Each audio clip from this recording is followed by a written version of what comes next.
Hi student, आइए आज हम लोग देखते हैं सिमुतला आवासीय विद्यालय के पीटी जो 17 दिसंबर 2020 को एग्ज़ाम हुई थी उसका आज हम लोग सेट ए का डिस्कशन करते हैं।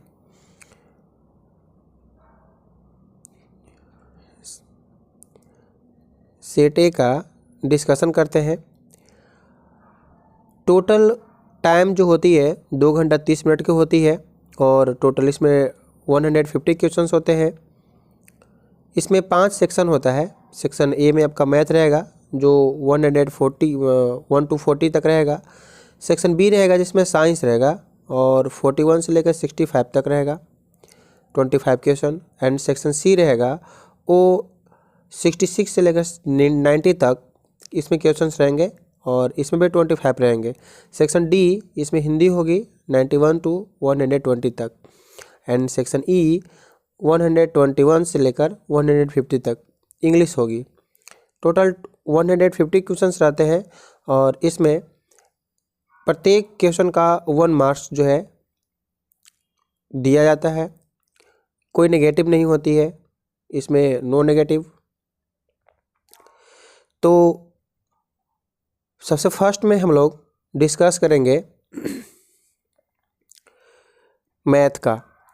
बहुत ही इन साल बहुत ही आसान क्वेश्चन पूछा गया है। यह कोरोना के चलते पूछा गया या फिर आप कह सकते हैं इसका सिलेबस भी एक्चुअली यही है। बहुत ही आसान क्वेश्चन भी रहता है, कुछ कभी कभी जो है इसमें टफ क्वेश्चन डाल दी जाती है कुछ, लेकिन ऐसे इसका पैटर्न यही होता है। तो आइए हम लोग देखते हैं क्वेश्चन नंबर फर्स्ट में कह रहा है कि 16, 48 और 56 का महत्तम समापवर्तक कितना होगा। बहुत आसान है, जब भाग विधि द्वारा निकाल लीजिएगा तो इसका 8 इसका सही आंसर होगा। कह रहा है 3 घंटियाँ 12, 15 और 18 मिनट के अंतराल पर बजती है। यदि वे एक साथ बजना शुरू करेंगी तो वह पुनः कितने बजे एक साथ बजेंगी। तो आप इसमें भी क्या कर लीजिए, इसमें भी 12, 15 और 18 का एलसीएम निकाल लीजिए। जब इसका एलसीएम निकालिएगा यानी जो लोएस्ट कॉमन मल्टीपल रहेगा वही उसका एक साथ बजने का समय रहेगा। तो 12, 15, 18 का एलसीएम निकालने से 180 आता है और 180 में आप 60 से भाग दे दीजिएगा तो वह जो है मिनट घंटा में आपका चेंज हो जाएगा 3 से। तो इसका आपका 3 आंसर हो जाएगा। कह रहा है कि निम्नलिखित में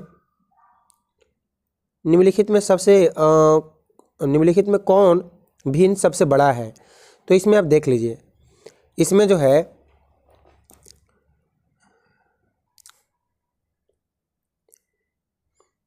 निम्नलिखित में कौन भिन्न सबसे बड़ा है।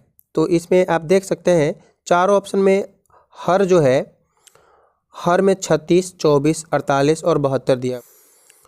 तो इसको हम लोग इन तीनों को हम लोग कंपैरिजन कर लेते हैं। इसमें आप 2 से गुना कर दीजिए, इसमें आप 3 से गुना कर दीजिए ऊपर नीचे, और इसमें जो है आप 1 से ही गुना करके रखिए। तो यहाँ 17 21 बटा 24 हो गया और यहाँ पर जो है 11 दूनी 22 बटा 72 हो गया। यहाँ भी 72 ही होगा यहाँ भी। तो इन तीनों में देख लीजिए, नीचे 72 72 72 है तो ऊपर में कंपैरिजन करके आप पता कर सकते हैं कि इनमें बड़ा कौन है। ऊपर में 19 है, इसमें 21 है, इसमें 22 है, तो ये बड़ा हो गया।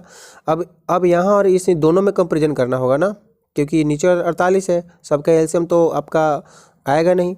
तो 5 और 48 में कंपैरिजन कर लीजिए। तो किस तरह से करिएगा, 11 बटा 36 और 5 बटा 48 इन दोनों में गुना कर दीजिए। 36 पर से 180 होता है एंड 48 और 11 में आप गुना कर लीजिएगा तो 48 से यानी 8 4 4 12 5 यानी 525 हो गया। तो यानी स्वाभाविक है आपका यह जो भिन्न बड़ा है, इसलिए इसका आंसर सही हो जाएगा।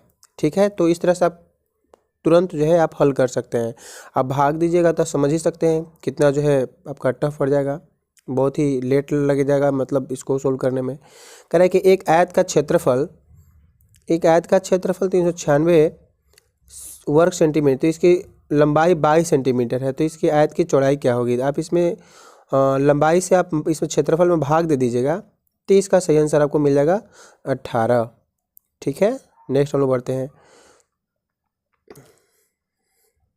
नेक्स्ट है, बहुत ही आसान क्वेश्चन है, बहुत ही आसान है। इसको आप जोड़ना है, इसको आप ऐड कीजिएगा तो हो जाएगा 0.338। ठीक है। कहीं निम्न कौन बड़ा है, तो आप समझ सकते हैं दहाई, इकाई और सैकड़ा का स्थान को हम लोग कंपेरिजन करते हैं। उसके बाद हम लोग इधर आते हैं तो 10वां भाग, फिर 100वां भाग, 1000वां भाग को कंपेरिजन करते हैं। तो इसमें सबसे बड़ा आप देख ही सकते हैं 63 है, यहाँ 60 है, छोटा हो गया, 0 है, छोटा हो गया। 7वां नंबर क्वेश्चन है, 100/27 को व्यक्त किया जा सकता है, तो इसको आप पूर्णांक के रूप में आप बदल सकते हैं। इसको पूर्णांक के रूप में बदलिएगा तो इसका सही आंसर हो जाएगा 3 पूर्णांक, है ना, 19/27 इसका सही आंसर होगा। अब यहाँ पर हम लोग नेक्स्ट क्वेश्चन देखते हैं 8 नंबर क्वेश्चन देखते हैं। वो रहा है कि इसका 23.47 का कौन सा सरलतम भिन्न होगा, कौन सा सरलतम रूप होगा। तो आप सबको विखंडित कर दीजिए। 23 है ना, 23 प्लस 0.4 प्लस 0.07। अब इसको आप 23 लिखिएगा, इसको 4/10 लिख दीजिएगा, और इसको जो है 7/100 आप लिख सकते हैं। तो आप देख सकते हैं कि इसका सही आंसर होगा बी नंबर। बहुत ही आसान क्वेश्चन पूछा हुआ है कि 3 पैसे को आप रुपए में कन्वर्ट कीजिए। तो 3 पैसे मीन्स 3/100 यानी 0.03 रुपया। इसका सही आंसर हो जाएगा बी नंबर ऑप्शन। नेक्स्ट हम लोग बढ़ते हैं और देखते हैं 10 नंबर क्वेश्चन। 10 नंबर क्वेश्चन कह रहा है 9 डेकामीटर बराबर कितना मीटर, 9 डेकामीटर बराबर कितना मीटर। तो आप देख सकते हैं 9 डेकामीटर मीन्स मिली, सेंटी, डेसी, मीटर। अब देखिए मीटर से डेसीमीटर में पहुंचने के लिए आपको क्या करना होगा, है ना, अच्छा डेसीमीटर डेका होता है नीचे, डेका होता है नीचे। तो मीटर से डेका में पहुंचने के लिए आपको बड़े वैल्यू के पास जाना होगा, है कि नहीं। तो बड़ा वैल्यू के पास जाना होगा, यानी डेका मीटर से मीटर की ओर जाना होगा ना, डेका मीटर से मीटर की ओर। तो 10 मीटर बराबर 1 डेकामीटर होता है। तो आप 9 डेकामीटर है तो 10 से गुना कर दीजिए, 90 मीटर हो गया। 34 सेंटीमीटर है तो 34 डिवाइडेड बाई कितना होगा, तो इसको आप किलोमीटर में चेंज करना चाहते हैं। चलिए हाँ, तो किलोमीटर में हम लोग चेंज इसको करते हैं। वही तरीका अपनाएंगे, मिलीमीटर, सेंटीमीटर, डेसीमीटर, है ना, मीटर, डेकामीटर, है ना, डेकामीटर एंड हेक्टोमीटर, किलोमीटर। अब यहाँ से आप देख सकते हैं जैसे जैसे हम लोग ऊपर से नीचे आते हैं तो वैल्यू बढ़ता है, और नीचे से ऊपर जाते हैं तो वैल्यू घटता है। तो यहाँ पर हम लोग क्या करेंगे, हमको आना है किलोमीटर में चेंज करना है हमको। तो किलोमीटर में चेंज करने के लिए क्या करेंगे, तो हमको सेंटीमीटर से नीचे यानी अधिक की ओर आना है। तो हमको 10 के पावर से हम लोग समथिंग भाग देना होता है। तो सेंटीमीटर से हमको पहुंचना था किलोमीटर में, तो सेंटीमीटर को बंद कर देते हैं और देखते हैं कि किलोमीटर तक पहुंचने के लिए कितना में जाना पड़ेगा। तो 1 2 3 4 5 यानी कहने का मतलब कि 34 डिवाइडेड बाई 1 2 3 4 5 0। यहाँ पर इसको कन्वर्ट कर दीजिए तो 0 पॉइंट आएगा 00034। इसका सही आंसर हो जाएगा आपका डी नंबर ऑप्शन। ठीक है। नेक्स्ट हम लोग बढ़ते हैं। कह रहा है कि 11 कलमों की कीमत जो है 262 है। तो इस प्रकार 23 कलमों की कीमत एक एक नियम से बना लीजिएगा, एक कीमत निकाल दीजिएगा। तो 240 इतना आएगा एंड 11 से भाग दे दीजिए। 23 कीमत बोल रहा है तो 23 से आप इसको कैलकुलेट कर दीजिए। तो इसका काटने से आपका सही उत्तर जो होगा वो आ जाएगा आपका 552 रुपया। ठीक है। नेक्स्ट है 7 लीटर और 20 मिलीलीटर। तो यहाँ पर देखिए, यहाँ पर गलती स्टूडेंट लोग कर देते हैं। 7 लीटर तो है ही, मिलीलीटर को आपको इसमें जोड़ना है। तो मिलीलीटर यानी 1 लीटर बराबर होता है 1000 मिलीलीटर। 1000 से आप भाग दे दीजिए तो जाएगा 7.0 है ना 02। तो इसका सही आंसर हो जाएगा आपका डी नंबर। ठीक है, sorry B number 7.02 litre. Next है 4 में से आप इसको घटा दीजिए। तो घटाने के लिए बहुत ही आसान तरीका है, आप इसको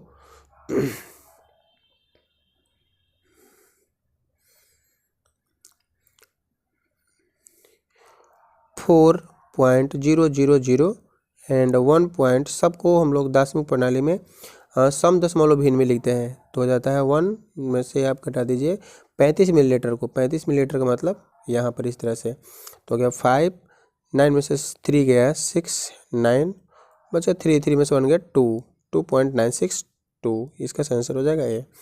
कह रहा है कि इनमें से वह भिन्न जो 7/11 के बराबर नहीं है, तो आप सबको कैलकुलेट कीजिएगा। तो इसका भाई है ना डी नंबर ऑप्शन आपका सही हो जाएगा। 21/22 को आप 7/11 के रूप में नहीं लिख सकते हैं। 16 नंबर क्वेश्चन है, निम्नलिखित में भिन्नों का सबसे छोटा भिन्न कौन है। तो देखिए बहुत ही ऐसे प्रश्न जो है आसान होते हैं, देख के ही आप इसका आंसर क्लिक कर सकते हैं। जैसे आप देखिए जितने भी इसमें अंश है ना सब में 19 19 19 है। तो अगर ऊपर वाला का मान अगर समान होता है तो नीचे वाला से हम लोग कंपेरिजन करते हैं। मीन्स नीचे वाला का मान अगर अधिक होता है तो उसका वैल्यू एक्चुअली छोटा होता है। तो आप देख सकते हैं कि इसमें सबसे अधिक जो है हर में किसका मान है, तो सी नंबर ऑप्शन में 19/37 यानी 37 जो है सबसे अधिक वैल्यू है सभी जो है ऑप्शन से। सभी ऑप्शन में हर का जो ऑप्शन सी है 37 वो सबसे अधिक है, तो सबसे मान इसका छोटा होगा। सबसे छोटा पूछ भी रहा है। नेक्स्ट हम लोग देखते हैं। नेक्स्ट है 3 किलोग्राम 3.25 किलोग्राम में से इसको घटाना है। तो बहुत ही आसान है, आप क्या कीजिए 3.25 और 1.025 इसको घटा दीजिए। तो इसके लिए हम लोग सम दशमलव भिन्न चेंज करते हैं, घटा दीजिएगा तो डायरेक्ट इसका आंसर आ जाएगा 2.225 है ना। और हो जाएगा यहाँ पर 2 2 एंड 2 2.225 किलोग्राम। यहाँ पर आप देख सकते हैं इसमें आप गुना कर सकते हैं, बहुत ही आसान है। 1.25 में 6 से गुना कर दीजिए तो आ जाएगा 25 × 150 एंड 6 × 7 यानी 7.50 मीटर है कि नहीं। अब इसको ऐड करना है, इतना घंटे को और इतना मिनट को ऐड करना है। तो सबसे आसान है ना, इसको आप पहले मिनट में कन्वर्ट कर दीजिए फिर घंटे में चेंज कीजिए। नहीं तो आप पहले क्या कर लीजिए, पहले आप इसको घंटा में चेंज कर लीजिए, नहीं तो मिनट में कन्वर्ट कर लीजिए। किसी भी तरह से बनाइएगा तो आपका जो है इसका सही आंसर होगा 8 घंटा। ठीक है। नेक्स्ट है एक वर्गाकार बगीचे कि बाड़ की लंबाई 60 मीटर है, बगीचे का क्षेत्रफल कितना होगा। तो बाड़ का मतलब होता है चारों तरफ से घेरा है कि नहीं। तो इसका मतलब परिमाप दे दिया, 4 से भाग दे दीजिए तो 15 आएगा। क्षेत्रफल पूछ रहा है 15 का स्क्वायर मतलब 225 मीटर वर्ग मीटर। ठीक है। तो यहाँ पर इसका भी इसका आंसर हो जाएगा सी नंबर ऑप्शन। नेक्स्ट है 2 किलोग्राम 325 ग्राम × 5। तो इसका आप कैलकुलेशन कीजिए, गुना कर दीजिएगा, डायरेक्ट खाली गुना करना है। तो इसका सही आंसर आ जाएगा 11.625 किलोग्राम। ओके। नेक्स्ट हम लोग देखते हैं 22 क्वेश्चन नंबर। 22 क्वेश्चन नंबर आप घटाइएगा तो बहुत ही सिंपल घटाव है, इसका सही आंसर होगा बी नंबर। और इतना में से अगर 6 से भाग दीजिएगा तो आपका सही आंसर हो जाएगा बी नंबर ऑप्शन। 24 में आप देख लेते हैं 24 6 किलोग्राम चीनी से 400 ग्राम चीनी के कितने पैकेट बनाए जा सकते हैं। तो आप 6 किलोग्राम को पहले ग्राम में चेंज कर दीजिए। तो 1000 से आपको क्या करना होगा, भाग देना होगा, 400 से आप डिवाइड कर दीजिए। तो 00 00 इस तरह से कैंसिल हो गया। 2 से काट दीजिए, 2 दूनी 4, 2 पचे 10, 2 तिया 6, 5 तिया 15 जो है पैकेट बनाए जा सकते हैं। ओके। नेक्स्ट है माप वाले घनाभ का आयतन क्या होगा। तो इसका क्या होता है, तो आयतन बराबर जो होता है वॉल्यूम बराबर जो होता है लंबाई गुने चौड़ाई गुने ऊंचाई। ठीक है। यानी लेंथ ब्रेथ एंड हाइट। गुना कर दीजिए, 5 का 20, 26 दूनी का 40 घन मीटर। ठीक है। नेक्स्ट हम लोग देखते हैं 2 संख्याओं का गुणनफल इतना है। तो 2 संख्याओं का गुणनफल जो है 19,575 है। तो एक संख्या उसमें इतना है तो दूसरी संख्या ज्ञात कीजिए। देख लीजिए a गुने b बराबर आपको दे दिया है 19,575। इसमें एक वैल्यू दे दिया है, इसका वैल्यू दे दिया है, तो b का वैल्यू निकालने के लिए डायरेक्ट इससे भाग नहीं दे सकते हैं।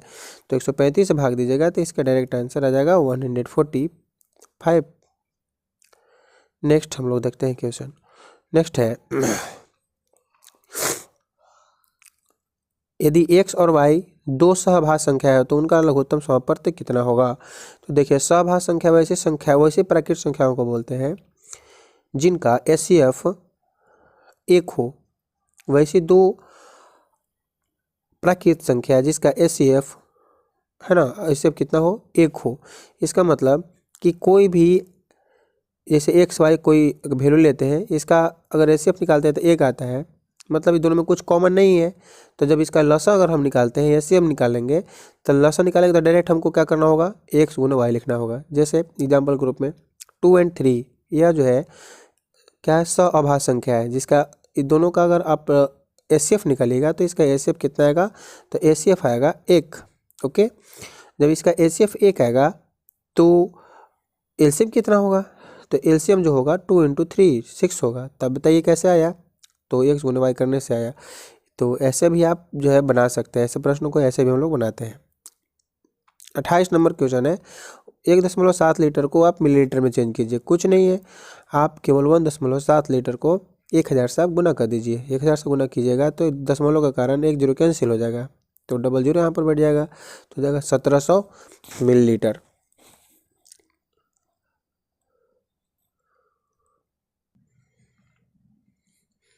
ट्वेंटी 29 नंबर क्वेश्चन देखते हैं। कह रहा है कि चार मजदूरों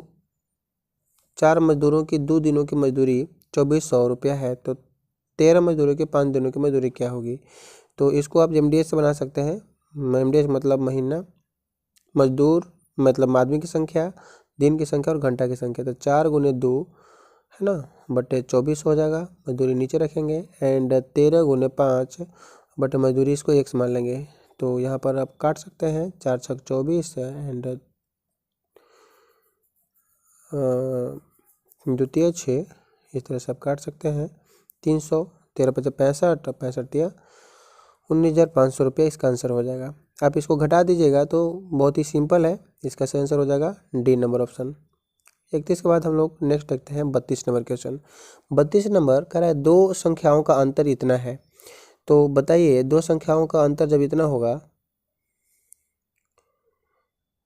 दो संख्याओं का अंतर जो है इतना है, यानी x - y बराबर कितना है, तो 12,21,173 है। ओके, तो छोटी संख्या इसमें दिया हुआ है, छोटी संख्या यही ना होगा, छोटी संख्या जो घट रहा है वही ना होगा, क्योंकि पॉजिटिव इसका मान आ रहा है।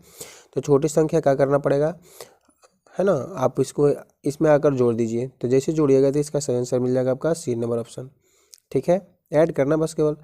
यदि त्रिभुज में, नेक्स्ट क्वेश्चन है 33 नंबर, यदि कि त्रिभुज में न्यून कोणों की अधिकतम संभव संख्या क्या होगी, यानी कहने का मतलब है कि maximum possible number of acute angle in a triangle.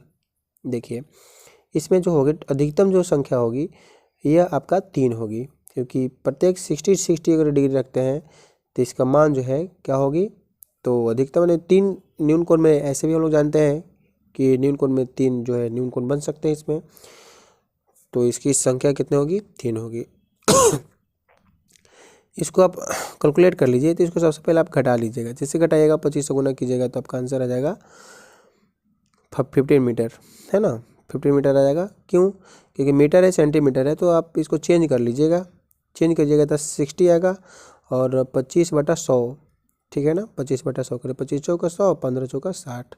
ध्यान देना है ना, मीटर और सेंटीमीटर में अक्सर बच्चे लोग गलती कर देते हैं। तो मीटर सेंटीमीटर जो यूनिट है ना, उसको आपको ध्यान हमेशा रखना होगा किसी भी तरह से। तो इसका आंसर हो जाएगा 15 मीटर। कर 3 अंकों की सबसे बड़ी संख्या और 3 अंकों की सबसे छोटी संख्या का योग कितना होगा। तो बताइए 3 अंकों की सबसे बड़ी संख्या कौन होगा, 3 अंकों की सबसे बड़ी संख्या आप 999 लिख दीजिए। 3 अंक की सबसे छोटी संख्या क्या होगा, तो 3 अंक की छोटी संख्या में आप क्या कर दीजिए, 1 पर 00 हम लोग बैठा देते हैं, तो 9 9 9 और 9 1 10, यानी कितना आ गया, तो यह आंसर आ गया 1099। इसका आंसर ऑप्शन डी होगा। ओके, हम लोग नेक्स्ट देखेंगे। नेक्स्ट है आपका 36 नंबर क्वेश्चन। 36 नंबर कह रहा है कि 4 5 है ना, 4 5 और 8 2 में 5 तथा 8 का स्थानीय मान का अंतर क्या होगा। तो 5 तथा 8 का स्थानीय मान का अंतर, इसका 5 मतलब 500 और इसका 80, तो आप घटा दीजिएगा तो आ जाएगा 420। ओके, नेक्स्ट हम लोग देखते हैं और यह है 24 घंटों को 24 घंटे के प्रारूप में समय कितना होगा। तो आप यहाँ देख सकते हैं 24 घंटा के रूप में बदलेंगे तो यहाँ पर PM लिखा हुआ है ना, PM मतलब होता है दोपहर के बाद वाला समय। तो 12 में आप इसको जोड़ दीजिए, तो सिंपल है, 12 में आप जोड़ दीजिएगा तो 5 45, 12 5 17, 17 45 आपका सही समय होगा, ऑप्शन नंबर सी। नेक्स्ट कह रहा है कि एक वर्ग की भुजा की लंबाई 15 सेंटीमीटर से 20 सेंटीमीटर हो जाती है तो इसका क्षेत्रफल में कितना वृद्धि होगा। तो देखिए आप ऐसा नहीं कर सकते हैं कि 15 में से 5 घटा दीजिए, 15 में से 20 में से 15 घटा दीजिए, 5 का स्क्वायर कर दीजिए, गलत हो जाएगा ना। देख रहे ऑप्शन आप ये मिल भी रहा है, लेकिन ऐसा नहीं करना है।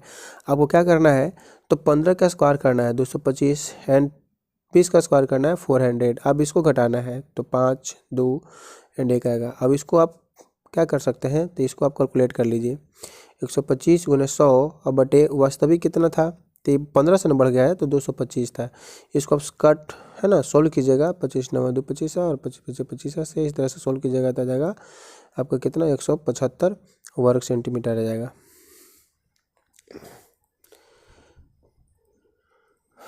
ओके नेक्स्ट हम लोग देखते हैं।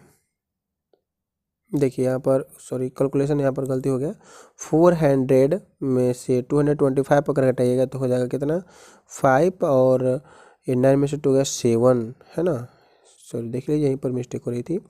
एंड 100 और यहाँ पर नीचे में 225, ठीक है ना, 25 9 2 25 25 तो 75 से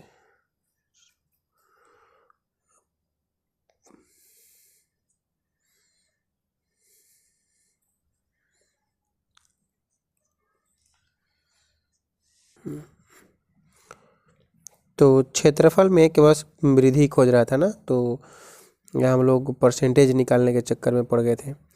यहाँ पर आप देख सकते हैं 400 स्क्वायर, 400 हो जाएगा 20 का स्क्वायर एंड 15 का स्क्वायर हो जाएगा 225, इसको घटा दीजिए, सिंपल में 175 वर्ग सेंटीमीटर आ रहा है ना। हम लोग जो है परसेंटेज निकालने के चक्कर में पड़ गए थे। 39 क्वेश्चन देख लीजिए। 39 में कह रहा है निम्नलिखित में कौन 70 के अपवर्त नहीं होगा। 70 के अपवर्त नहीं होगा, अपवर्त का मतलब होता है गुणज, यानी 17 से कौन जो है डिविजिबल नहीं है कि नहीं। तो आप इसको अगर भाग देते हैं तो यह जो है 70 से नहीं डिवाइड हो पाएगा, तो इसका सही आंसर हो जाएगा सी नंबर ऑप्शन। आप यहाँ देखिए कह रहा है कि 525 का अपवर्तक नहीं है। अपवर्तक का मतलब होता है कि ऐसी संख्या जो 525 को विभाजित कर सके, तो 177 जो है नहीं विभाजित कर पाएगा, लेकिन अन्य सभी संख्याएं विभाजित कर पाएगी, तो इसका सही आंसर हो जाएगा 127। ठीक है, नेक्स्ट हम लोग देखते हैं। नेक्स्ट है, अच्छा आपका टोटल 40 क्वेश्चन जो है आपका डिस्कशन हो गया मैथ का। नेक्स्ट हम लोग देखेंगे साइंस, है ना। साइंस का किसी बल्ब के तंतु किस धातु को बना होता है, तो यह जो है बल्ब जो होता है वो टंगस्टन का बना होता है। जो तंतु होता है ना, इस तरह से हम लोग उसको जोड़ते हैं तार से, और यह एक आपका बल्ब होता है। तो यह तंतु जो होता है टंगस्टन, इसका संकेत W है, और इसका गलनांक जो होता है बहुत ही ज़्यादा होता है। इसके कारण हम लोग टंगस्टन का प्रयोग हम लोग तंतु के रूप में करते हैं। ठीक है, निम्नलिखित में कौन सा बीमारी जीवाणु जनित है।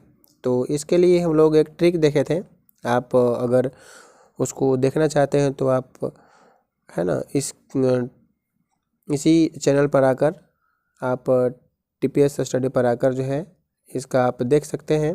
बहुत ही अच्छा ट्रिक बताया गया है। जितने भी रिलेटेड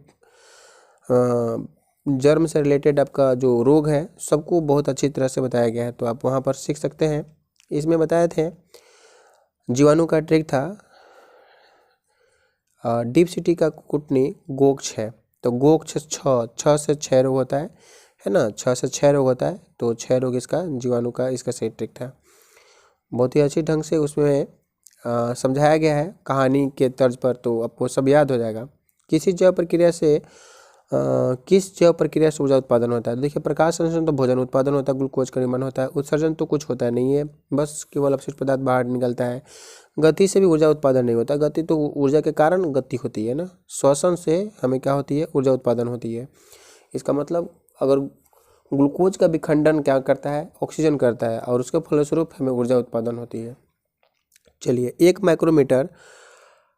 माइक्रोमीटर कितना होता है, तो आप याद रखिएगा 1 माइक्रोमीटर जो होता है ना, माइक्रोमीटर वो होता है 10⁻⁻⁶ होता है। ओके, 10⁻6 मीटर होता है।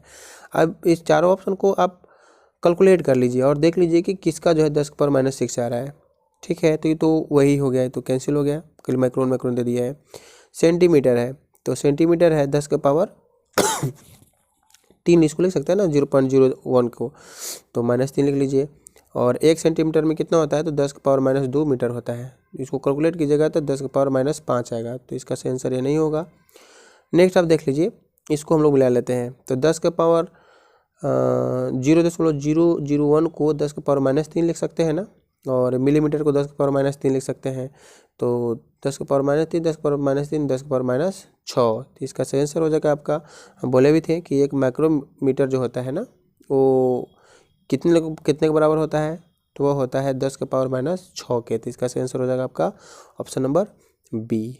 ओके, नेक्स्ट हम लोग देखते हैं, कलाई नगफनी के किस अंग में प्रकाश संश्लेषण द्वारा भोजन बनता है। तो आप देखिए, उसका जो तन्ना होता है ना, तन्ना हरा होता है,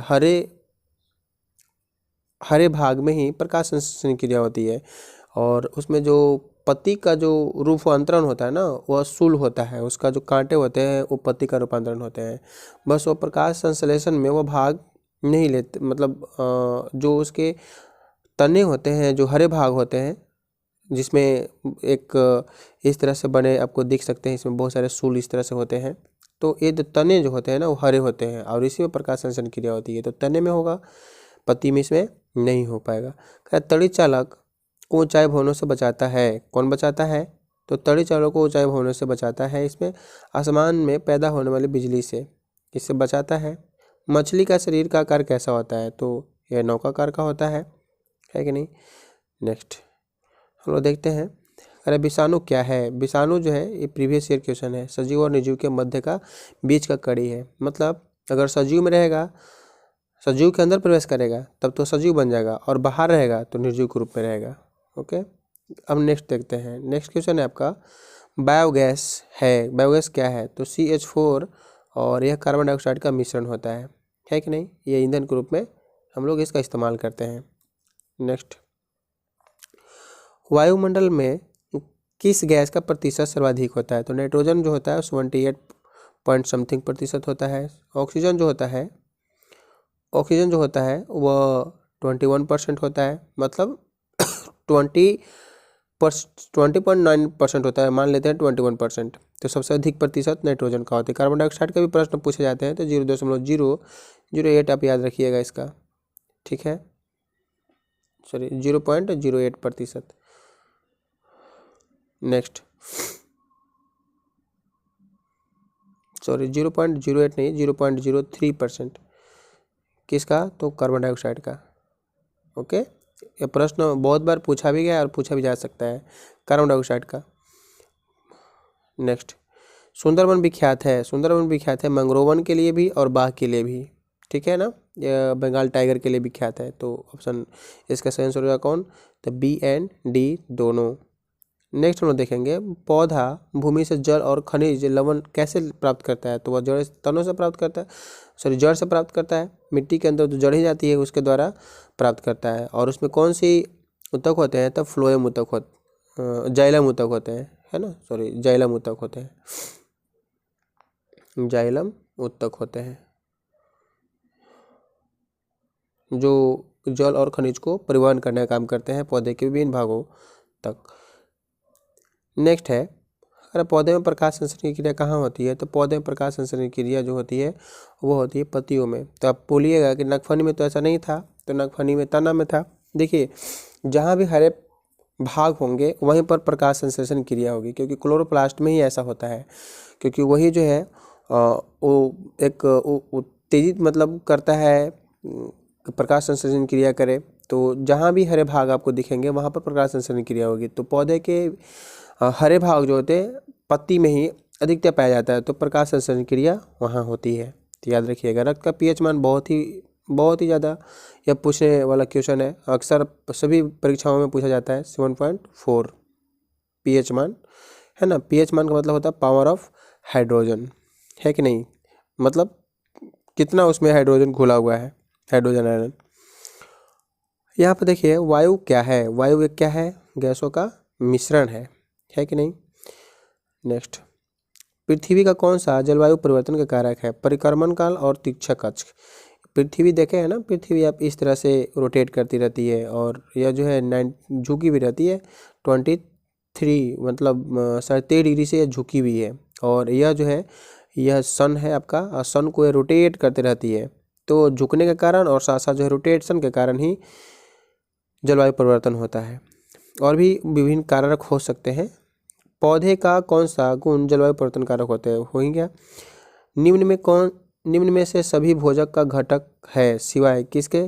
किसके सिवाय? तो देखिए आपके जो फाइबर है ना, फाइबर यह भोजन का घटक नहीं है, तो इसका आंसर हो जाएगा ऑप्शन नंबर सी। नेक्स्ट हम लोग देखेंगे,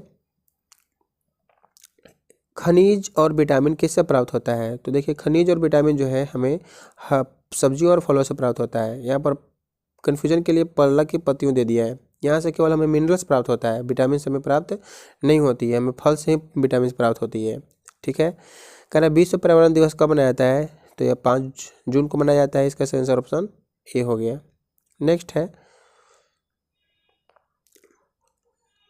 निम्न में से सबसे प्रचुर मात्रा में जल प्रदूषक कौन है? सबसे प्रचुर मात्रा में जल प्रदूषक औद्योगिक अपशिष्ट है, यानी जो कारखाने से निकले हुए जो कचरे होते हैं सबसे अधिक प्रदूषित होते हैं। 61 क्वेश्चन है, पौधे के विकास वृद्धि के लिए सबसे उपयुक्त मिट्टी कौन होगी? दोमट मिट्टी, जिसको लोयम भी कहा जाता है। इसमें चिकनी मिट्टी और साथ साथ बलुई मिट्टी का मिश्रण होता है। चिकनी मिट्टी में लगभग 40% तक पानी ऑब्जर्व करने की क्षमता होती है, तो इसका आंसर हो जाएगा ऑप्शन ए नंबर। ठीक है। नेक्स्ट हम लोग बढ़ते हैं,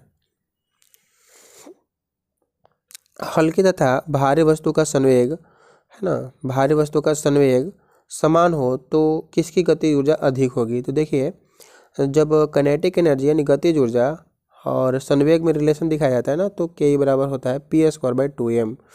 तो यहाँ पर देखिए काइनेटिक ऊर्जा और एम में यह जो है उल्टा संबंध दिखाता है ना। यानी कहने का मतलब कि अगर मास अगर हम बढ़ाते हैं तो काइनेटिक एनर्जी क्या होगा? घटेगा। एंड अगर मास घटाते हैं तो काइनेटिक एनर्जी बढ़ेगा ना, गतिज ऊर्जा बढ़ेगा। तो उल्टा संबंध है ना, तो इसलिए आप अगर हल्की वस्तु लीजिएगा तो गतिज ऊर्जा क्या होगा? अधिक होगा। तो इसका आंसर हो जाएगा ऑप्शन नंबर ए। ठीक है ना, उल्टा संबंध होने के कारण ऐसा होता है। स्वाभाविक है, एक का मान बढ़ाइएगा दूसरा घटेगा, क्योंकि हर में है ना, तो उल्टा होता है इसका संबंध। तो इसको ध्यान में रखिए, क्योंकि तो समान है, ये तो कांस्टेंट हो गया। तो जिसका मास ज़्यादा होगा उसका गति ऊर्जा कम होगा, जिसका मास कम होगा तो उसका गति ऊर्जा अधिक होगा। तो बहुत ही अच्छा क्वेश्चन दिया है, बहुत ही अच्छा क्वेश्चन है। चलिए हम लोग नेक्स्ट देखते हैं, बाघ अपना क्षेत्र कैसे निर्धारण करता है? तो बाघ अपना क्षेत्र जो है यह प्रीवियस ईयर क्वेश्चन है, अपने मूत्र की गंध सूंघकर निर्धारण करता है। कार्बन का अपरूप है, बहुत बहुत इंपॉर्टेंट क्वेश्चन है, हमेशा प्रश्न में पूछे जाते हैं ऐसे प्रश्न। कोयला, ग्रेफाइट और हीरा जो है कार्बन के अपरूप है। अपरूप का मतलब एलोस्ट्रॉफी होता है ना। आप इसका इंग्लिश में भी आप इसको पढ़कर आप समझ सकते हैं। इसका क्या होता है? एलोट्रॉफ है ना, एलोट्रॉफ होता है, यानी कार्बन ही एक प्रकार का होता है, लेकिन बस उसमें भिन्न मतलब उसकी नेचर के भिन्नता के कारण ऐसा दिखता है। नेक्स्ट देखिए, स्वस्थ मनुष्य का हृदय 1 मिनट में कितना बार धड़कता है? तो यह 72 बार धड़कता है ना। नेक्स्ट हम लोग देखेंगे अब सामाजिक विज्ञान। कह रहा है श्रीनगर की स्थापना है ना, श्रीनगर की स्थापना किस मौर्य शासक ने किया था? यह अशोक ने किया था। मौर्य साम्राज्य का अंतिम शासक यह विद्युत था। ये तो बहुत ही इंपॉर्टेंट ऐसे प्रश्न होते हैं जो हमेशा प्रश्न जो है ऐसे आपके स्टैंडर्ड वाले एग्जाम में पूछे जाते हैं, खास करके 9th में भी इंटेंस होती है, तो इस टाइप के क्वेश्चन आपको देखने के लिए मिल जाएंगे। 68 नंबर क्वेश्चन है, गुप्त वंश का संस्थापक कौन था? गुप्त वंश का संस्थापक श्रीगुप्त था। ये आपका सिलेबस ही है। गुप्त काल में किस शासक को भारत का नेपोलियन कहा गया है? यह समुद्रगुप्त को कहा गया है, याद रखिएगा। नेक्स्ट क्वेश्चन, नेपोलियन इसलिए कहा गया कि उन्होंने नेपोलियन के जैसा ही दक्षिण भारत को विजित किया था, बहुत तीव्र गति से और बहुत ही बड़ी सेना लेकर। गुप्त काल में सोने की मुद्रा को क्या कहा गया? बहुत ही एक स्टैंडर्ड क्वेश्चन इसको बनाया जा सकता है। यह जो है खास करके इस तरह के परीक्षाओं के लिए बहुत ज़्यादा टफ जो है यह प्रश्न हो जाता है, लेकिन चलिए अच्छी बात है, कुछ प्रश्न जो है बच्चों को छांटने के लिए भी रहता है। तो इसका आंसर हो जाएगा दिनार। चोल वंश का संस्थापक कौन था? यह विजयालय थे। ठीक है, चोल वंश जो है दक्षिण भारत का वंश है, और यह जो है स्थानीय स्वशासन के लिए भी बहुत ही फेमस था। और अपने नौसेना के लिए भी बहुत ही फेमस था। याद रखिएगा, अगले बार कभी परीक्षा में पूछा जा सकता है। भारत के किस शासक ने 1191 में मोहम्मद गौरी को पराजित किया था? देखिए 1191 में मोहम्मद गौरी को पराजित पृथ्वीराज चौहान ने किए थे। 2 बार युद्ध हुआ था मोहम्मद गौरी के साथ। यह जो है मुस्लिम यानी कह सकते हैं कि यह जो है अफ़गान तरफ से आया था। अरबी एक था, कह सकते हैं सॉरी अरबी नहीं तो तुर्क था, है ना, सॉरी तुर्क था मोहम्मद गौरी। और यह जो है पहली बार तो आया तो पृथ्वीराज चौहान ने हरा दिया, दूसरी बार जो है पृथ्वीराज चौहान को हरा दिया था। और फिर 1992 में ही हुआ था। 1994 में जो है 1194 ईस्वी में हुई थी एक चंदावर की युद्ध, जिसमें जयसिंह को भी हरा दिया था उन्होंने। और उसके बाद अपने यहाँ कुतुबुद्दीन ऐबक को छोड़कर वह फिर लौट गया था और अपने गुलामों के हाथों में सत्ता छोड़कर वह चला गया था। और उसके बाद से ही गुलाम वंश हम लोग पढ़ते हैं। गुलाम वंश फिर आगे चलकर जो है दिल्ली सल्तनत का रूप धारण करता है और 5 वंश उसमें हम लोग को पढ़ने के लिए आता है। उसमें भी कुछ इंपॉर्टेंट क्वेश्चन उससे भी बनते हैं। 73 नंबर क्वेश्चन है, कुतुबुद्दीन ऐबक अपना जो है कहाँ राजधानी बनाई? यही कुतुबुद्दीन ऐबक को छोड़कर वह चला गया था, जिन्होंने गुलाम वंश की स्थापना किया था। यह जो है लाहौर में ही अपनी राजधानी बनाई थी। ठीक है, नेक्स्ट है, बिहार बंगाल से कब पृथक हुआ था? देखिए बहुत ही कन्फ्यूजन भरा यह क्वेश्चन है। बहुत सारे स्टूडेंट जो है ना 1911 मार दिए होंगे, तो यह गलत है। यह घोषणा हुई थी 1911 में, लेकिन इसका पृथक्करण जो हुआ था 1912 में हुआ था, यानी 1912 में हुआ था। भारत गणतंत्र कब हुआ था? देखिए यहाँ भी जो बच्चे सोचते हैं कि हम बहुत अधिक पढ़ लिख लिए हैं ना, तो उनको से गलतियाँ हो जाती है। देखिए कोई विद्यार्थी इसको 26 नवंबर 1949 से मार दिए होंगे, तो ऐसा नहीं है। 26 नवंबर 1949 को अंगीकृत किया गया था और 26 जनवरी 1950 को यह जो है हमारा गणतंत्र हुआ था। उस समय हमारा संविधान पूर्णतः लागू हो गया था, लेकिन 26 नवंबर 1949 को पूर्णतः नहीं लागू हुआ था, हमारा संविधान बन गया था। इसलिए 26 नवंबर को हम लोग संविधान दिवस भी मनाते हैं। ओके, नेक्स्ट हम लोग देखेंगे भारतीय भारत संविधान में कितने भागों में विभाजित किया गया है? या 22 भागों में विभाजित किया है। निम्न में कौन सा राज्य क्षेत्र घटा बढ़ा सकता है? बहुत इंपॉर्टेंट क्वेश्चन है। संसद ही कर सकता है, संसद के पास ही जो है यह पावर दी गई है कि किसी भी राज्य की सीमा को घटा बढ़ा सकता है या फिर किसी दूसरे नए राज्य का निर्माण भी कर सकता है। नेक्स्ट है, संविधान में कुल कितने मूल कर्तव्य का उल्लेख है? तो टोटल हमारे संविधान में मूल कर्तव्य जो है 11 है। पहले 10 थे, अब और एक बढ़ गए, 11 हो गए हैं। भारत के राष्ट्रपति कार्यकाल 5 वर्ष का होता है। ओके, नेक्स्ट है, भारत के पहले उप प्रधानमंत्री कौन है? सरदार वल्लभ भाई पटेल थे। राज्यसभा के सदस्यों का कार्यकाल कितनी होती है? तो यह 6 ईयर की होती है, 6 साल की होती है। किसकी होती है 6 साल की? देखिए राज्यसभा सदस्यों की कार्यकाल होती है एंड विधान परिषद यानी विधानमंडल में जो विधान परिषद होती है, विधान परिषद के सदस्यों के भी इसकी शासन मतलब जो होती है पीरियड होती है, इसमें यह भी 6 ईयर का ही होती है। और यह दोनों जो होते हैं अपने अपने स्टेट और सेंट्रल लेवल पर अस्थाई समिति मतलब अस्थाई जो है सदन होती हैं। ओके, नेक्स्ट हम लोग देखते हैं। नेक्स्ट है, मुख्य चुनाव आयुक्त की नियुक्ति कौन करता है? तो इसकी नियुक्ति है राष्ट्रपति करते हैं। संयुक्त राष्ट्र का मुख्यालय जो है न्यूयॉर्क में स्थित है। हम लोग नेक्स्ट देखते हैं, प्रकाश को सूर्य से पृथ्वी तक पहुंचने में 18 मिनट 16 सेकेंड 16.6 सेकेंड ही लगता है, लेकिन इसमें जो ऑप्शन है उसके अनुसार आपका आंसर बी होगा। कह रहा है कि कौन सा ग्रह लाल ग्रह कहलाता है? तो मंगल ग्रह को हम लोग लाल ग्रह कहते हैं। भारत का लौह पुरुष किन्हें कहा जाता है? तो भारत का लौह पुरुष सरदार वल्लभ भाई पटेल को कहा जाता है और आयरन मैन के नाम से ही जाना जाता है। बिस्मार्क भी इन्हें कहा जाता है। श्वेत कोयला जो है विद्युत जो है शक्ति को हम लोग कहते हैं श्वेत कोयला, है ना। सौर परिवार में ग्रहों की संख्या जो है 8 है, लेकिन ऑप्शन के अनुसार इसमें आप 9 क्लिक कर सकते हैं, है ना। नेक्स्ट, सौर परिवार में सबसे चमकीला ग्रह कौन है? तो देखिए इसमें गलती से मिसप्रिंटिंग हो गया, हिंदी में बुध, लेकिन इसका सही आंसर ऑप्शन इंग्लिश में वेनस दिया हुआ है, इसका आंसर हो जाएगा ए। ऐसे भी आप बुध मार सकते थे, क्योंकि बुध भी सूर्य के बहुत ही नज़दीक होता है, और शुक्र के बाद जो है चमकीला बुध ग्रह ही है। ठीक है, 19 नंबर क्वेश्चन को देखिए। रात की रानी किन्हें कहा जाता है? रात की रानी आप चंद्रमा को कहते हैं, चंद्रमा को रात की रानी कहा जाती है। चलिए हम लोग हिंदी पार्ट को देखेंगे। हिंदी पार्ट, यदि विशेषण संज्ञा के रूप प्रयुक्त होता है तो कर्म है ना, कर्म में क्या लगता है? तो कर्म में अवश्य लगता है को। ठीक है, जिन संख्याओं से एक ही प्रकार की वस्तु या व्यक्तियों का बोध होता है उन्हें जातिवाचक संज्ञा कहते हैं। देखिए यहाँ मिसप्रिंटिंग हो गया, संख्या दे दिया है, यहाँ होना चाहिए था संज्ञा। ममत्व जो है, ममत्व भाववाचक संज्ञा है। कसौटी, कसौटी शब्द में प्रत्यय है औटी, है ना। पदक्रम की दृष्टि से सही वाक्य क्या होगा? तुम्हारा यह कहना मेरे लिए बड़ी बात है, ये आपका सही आंसर होगा। ऐसा लग रहा है कि यह मिश्र वाक्य है, जस्ट कहना के बाद मेरे लिए आ रहा है, तो यहाँ पर आपका दोनों ज्वाइंट यहाँ पर हो जा रही है, तो इसको मिश्र वाक्य की श्रेणी में रख सकते हैं।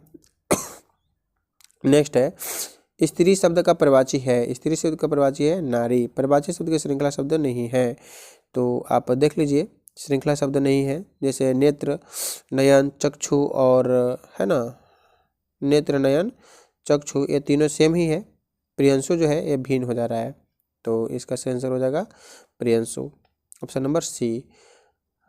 नेक्स्ट है, कह रहा है कि विपन्न शब्द का विलोम क्या है? विपन्न मतलब संपन्न, इसका विलोम शब्द उल्टा होता है संपन्न। गाल बजाना मतलब डींग हाँकना। रचना के अनुसार वाक्य कितने भेद? तो यहाँ पर देखिए बहुत सारे कन्फ्यूजन भरा हुआ एक क्वेश्चन है, क्लियर करके नहीं दिया है कि किसके अनुसार, तो आप इसको वर्गीकरण के अनुसार आप 4 भाग में इसको बांट सकते हैं।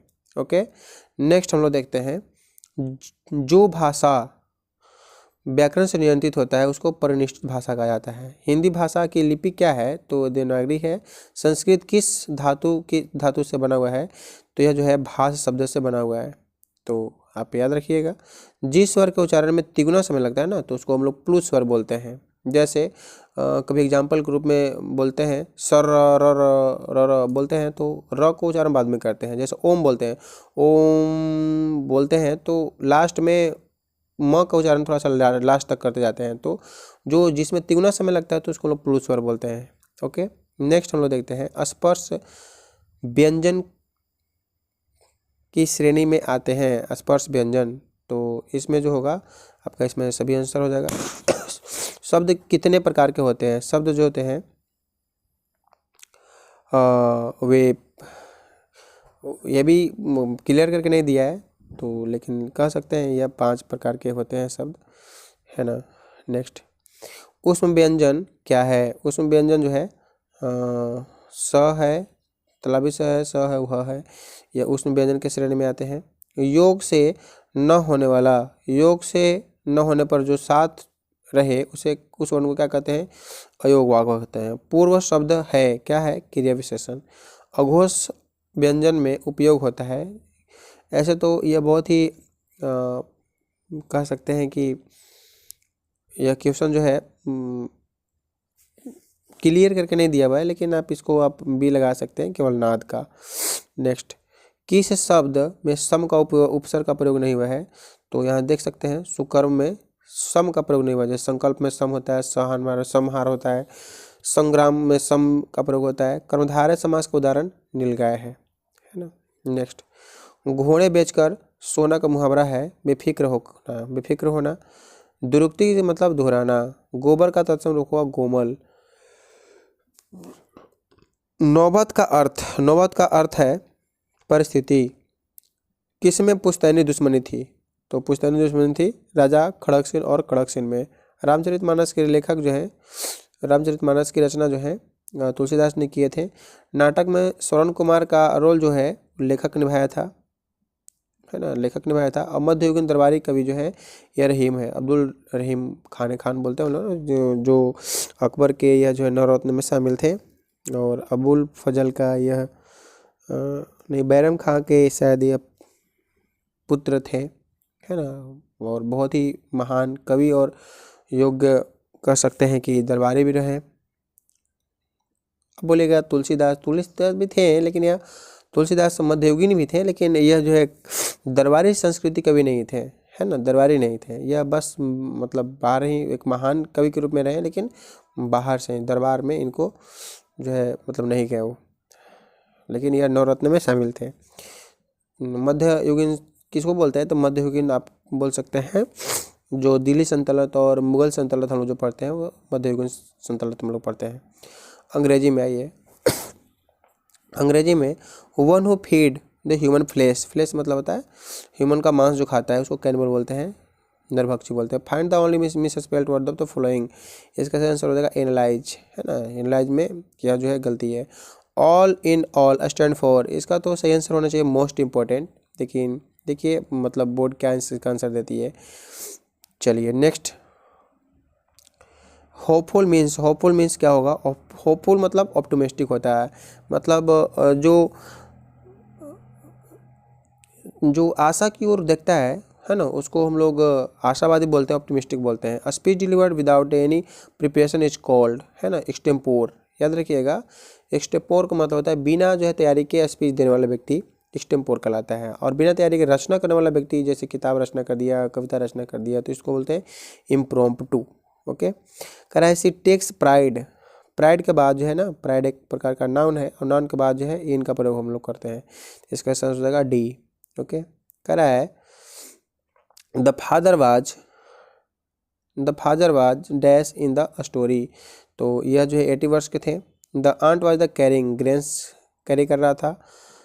करा है कि the opposite of the timid, timid का मतलब डरपोक होता है, तो ब्रेव मतलब बहादुर होता है। Old man the grandson right fair was the told man forced to eat his meals, है ना, तो यह जो है किचन की ओर जो है फोर्स कर रहा था, मतलब किचन तरफ मतलब बैठाया था अपने पिताजी को।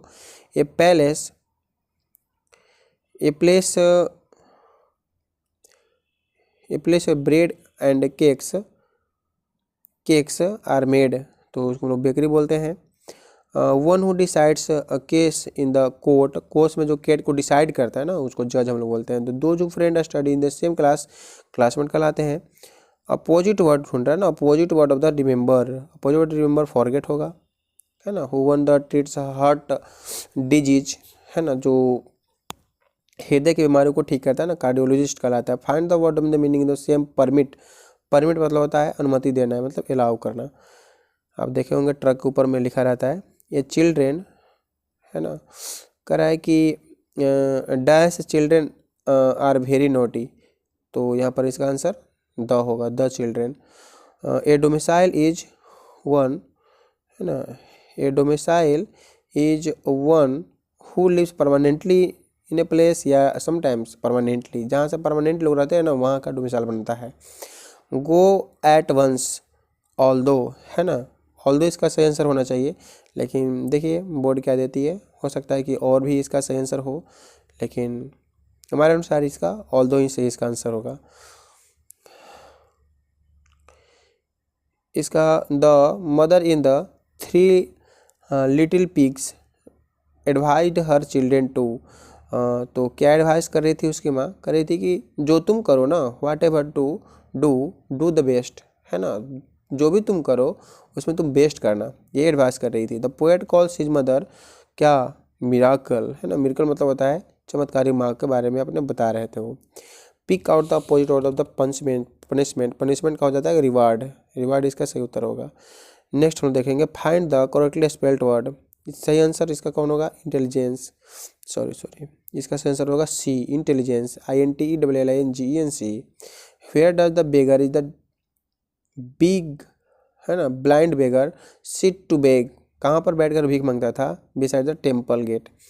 Who was the able to give an answer, Akbar announcement in the Birbal rate, मतलब बीरबल की जो चतुराई है उस कहानी में अकबर क्या अनाउंसमेंट किया था, मतलब जो भी अनाउंसमेंट किया था उसको कौन मतलब आंसर दिया था जवाब देने में सक्षम हुआ था, तो इसका सही आंसर होगा बीरबल। यह जो है एक पैसेज है, इस पैसेज में हम लोग इसको देख लेते हैं। कह रहा है कि बीज आर इंसेक्ट, यह कीड़ा है, bees are the special insect because they fly, एक स्पेशल है जो उड़ सकता है। They can move through in the air like the aeroplane की तरह वो मूव कर सकता है। बी फ्लाई बिकॉज के दे एंड विंग्स, उनके पंख होते हैं इसलिए वो फ्लाई कर सकता है। They can fly up and down, ऊपर नीचे भी कर सकता है। They need fly to get to the flower, है ना, फ्लावर तक पहुंचने में वो मदद करता है, उसकी ज़रूरत होती है। Mostly of the three colours, कौन कौन कलर के होते हैं तो यह देख लीजिए, yellow red and orange colour के होते हैं। विद द ब्लैक स्पॉट, उस पर ब्लैक धब्बे भी बने होते हैं। They have the head body and stinger, stinger मतलब डंक, डंक भी उसका होता है। The stinger is the use to be defend against the enemies, enemies को डिफेंड करने के लिए अपना वो इस्तेमाल करते हैं। They also have the 6 leg, कितने लेग होते हैं, 6 लेग होते हैं। Have them the climb and stand, उसको चढ़ने के लिए और क्लाइम करने के लिए, है ना, खड़ा होने के लिए अपने पैरों का इस्तेमाल करते हैं। They also use their legs to eat collect pollen, pollen मतलब होता है परागकण, तो पोलन ग्रेन्स को कलेक्ट करने के लिए अपने लेग्स को इस्तेमाल करते हैं। सर्वाइव, सर्वाइव मतलब होता है जीवित रहना। Survive in the place like the Australia, Asia, Europe and America. They can not survive in the Australia because very it is very cold. ठीक है, हम लोग इसको समझ लिए। अब हम लोग इसको देखते हैं, है ना, देखते हैं। How many legs to do big है, देखिए बोलते हैं 6 होते हैं। Where can not be survive, कहाँ नहीं रह सकता है जिंदा वह, अंटार्कटिका में। क्यों, क्योंकि ठंडा बहुत ज़्यादा है। What is the use of stinger, stinger को क्यों यूज किया जाता है, डिफेंड करने के लिए, मतलब अपने आप को रक्षा मतलब करने के लिए। Bees also use their legs to, क्या चीज़ करने के लिए, कलेक्ट फूड, है ना, पोलन को कलेक्ट करने के लिए। Of the colours of the bees mostly red, yellow और ऑरेंज, हम लोग ऊपर में देखे भी थे, आप यहाँ देख भी सकते हैं। इसका आंसर हो जाएगा बी नंबर। आप देख भी सकते हैं यहाँ क्या है, तो येलो, रेड एंड ऑरेंज है कि नहीं। तो आपका पूरा 150 जो है क्वेश्चन आपको करा दिया गया। और देखिए इस बार जो है आसानी क्वेश्चन पूछा गया है, तो इसका कट ऑफ उम्मीद करते हैं कि ज़्यादा ही जाए। तो लड़का का हो सकता है कि 150 के आसपास जो है कट ऑफ रहे, और लड़की का कट ऑफ जो है 105 के आसपास जो है रहनी चाहिए। जनरल का कट ऑफ हम बोल रहे हैं, और जो भी कैटेगरी वाइज होंगे तो कुछ कुछ जो है नंबर अपना घटा भी सकते हैं, 1-2 नंबर कम ही रहेगा, लेकिन जनरल कट ऑफ 115 से ज़्यादा नहीं जाना चाहिए, है ना। तो चलिए देखते हैं। आप सभी के लिए हमारी ओर से शुभकामनाएं। सभी लोग, आप लोग सफलता हासिल करें और एडमिशन कराएं एक अच्छे, है ना, विद्यालय में, जहां पर फ्री में आप पढ़ सकते हैं और अपना नाम जो है, अपने घर का, अपने समाज का, अपने परिवार का, अपने गुरुजनों का नाम रोशन कर सकते हैं एक अच्छे विद्यालय में प्रवेश पाकर। तो चलिए, बहुत बहुत धन्यवाद। Thank you so much.